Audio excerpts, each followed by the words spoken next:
right, let's hear your story, Helen. Okay. About 9 years ago, I was to have a major surgery, and the hospital offered earphones with music of my choice. I chose classical, and during the actual surgery itself, and it was a wonderful, wonderful thing to have. I think it made all the difference.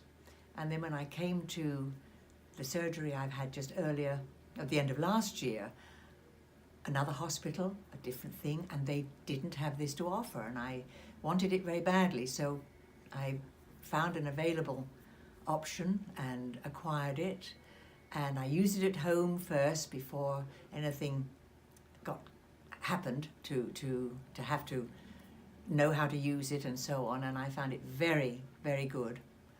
And then for the 2.5 hours of arriving at the hospital and the preparations and all of that for this surgery, I wore them constantly, the earphones constantly. And what I love about it is it does not block everything out.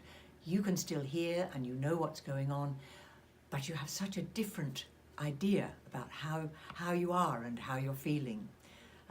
Particularly the part where they did injections into my leg to block pain from after the end of surgery, and it was as if I was sitting outside watching for someone else having this treatment. So I would recommend this to anyone who has anything coming up that is making them really nervous. It's wonderful.